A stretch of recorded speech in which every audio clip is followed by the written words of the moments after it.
Hello folks, I'm Upfielder. Welcome to the second episode in my complete guide to Minecraft. In the first episode, we looked at the Minecraft launcher and we ended up starting our very first survival world, and that's where we finished, right here. And now I've got myself some equipment ready and I'm moving the mouse around because I'm going to show you the Minecraft controls. And the first one I want to show you is the mouse. So you just use the mouse to look around as you would in a lot of other PC games. And then to move forward, you use the W key. To move left, you use the A key. To move backwards, you use S. And to move to the right, you use the D key. W, A, S, and D. If you want to jump, you use the space bar. And if you want to crouch, or sneak as it's called, then you use left shift. Now, if you're crouching and you walk towards a drop, you will not fall off that edge. You'll either have to jump or let go of left shift. If you want to run, that's the control button. Just hit that control button and you'll start to run. Just a note, that uses up energy, and I think I'm in creative mode. So we'll talk about the F3 keys later, but I used F3 plus F4 to switch to survival. So yeah, control is your run button there. Okay, then we have the mouse buttons, the left and right mouse buttons, and the left one is attack, stroke, destroy. So if we want to destroy a block, we hold down that left mouse button and it'll give us the block. If, I don't know, I've got a sword here and we've got a fish nice and close, I use the left mouse button on a mob, like a fish, it will attack it. That's exactly what it says on the tin. Okay, the right mouse button is the use stroke place button. So that block we got, if we look here and use the right click button, it will place it. We have a crafting table here. If we right click on it, it will use it. Okay, that's the mouse buttons then. And let's jump into the water very briefly. So same controls in the water, W, A, S, and D.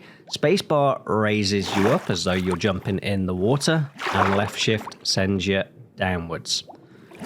Okay, we need another block for this next one. Let's grab another one. So let's use our left mouse button to destroy another block. Okay, and I'm using the mouse scroll wheel to change my hotbar selection here. If I click the middle mouse button, that's called pick block. Now, if you have that in your inventory, it will automatically select that block. Talking about the inventory, if you use, and let me just clear the weather here. Weather clear. We'll talk about commands in another episode. Talking about inventory, if we hit the E key, that will open up our inventory.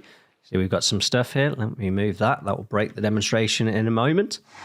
So that's your inventory. That's where everything is stored. It's where you see your armor, and that's your offhand as well. And you got a little bit of crafting options in here, which we'll go into in another episode.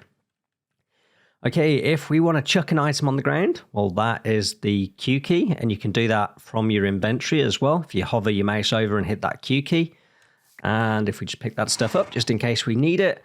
If we want to put something in our offhand, like our food, for example, we hit the F key, and there you go. You can see it's gone to my opposite hand. The 1 to 9 keys, there we go, switch through the hotbar.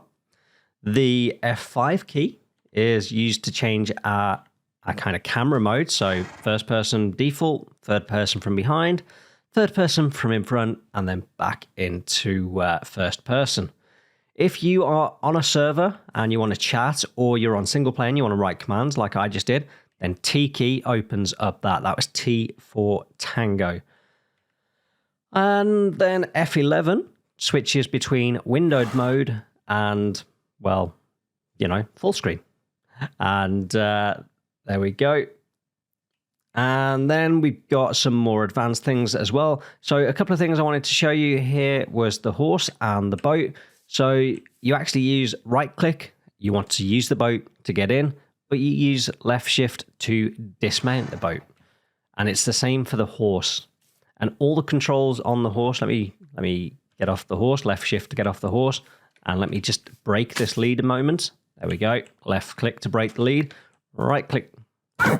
Oops. Oh, it's all going wrong. Right click without the lead in your hand. Okay, it's the exact same controls on the horse. W, A, S, and D, space, and left shift will get you off the horse, who's not that happy with me at the moment because I just punched him.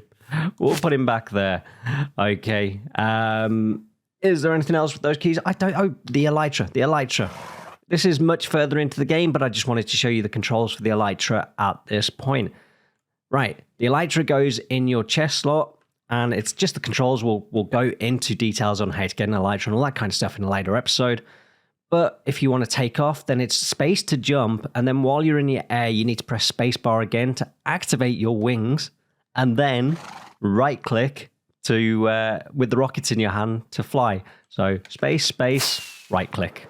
And there's a knack to it. There's some practice. If we go here, it might be a little bit easier because we've got just a little bit more time to jump. So jump, and then spacebar again while we're in the air, and that activates our wings. So that is basically all the controls you should need in Minecraft, I believe. Let's talk about some more advanced ones then. We have what's called the F3 controls. So if we hit F3, and it didn't work, there we go. If we hit F3 again, sometimes you have to hit it twice when you first loaded into the game. On Minecraft Java, you won't get this on Bedrock, but if you hit F3, you get the debug screen, and there's lots of useful information here that I'm not going to go into. That's a future episode. But F3 opens that menu. Now, F3 plus Q down the bottom here shows us what all our F3 keys will do. So F3 plus Q, and you can see what all the F3 keys do. And some of these are really useful, and that will just naturally go off the screen by itself. I want to show you some that I use. So F3 plus A reloads everything, which can be useful. Occasionally you get a stuck chunk. Doesn't happen that often in 1.18, actually. But F3 plus A might help there. If you're having a problem with your sounds or your visuals, F3 plus T basically reloads absolutely everything. That was F3 plus Tango. If you want to share some coordinates with someone, you can do F3 plus the C key. And let me just open the chat window and do Control V. And it does it in a way that if you've got execute or you've got admin rights on your server, you can actually just paste it in and teleport to those exact coordinates.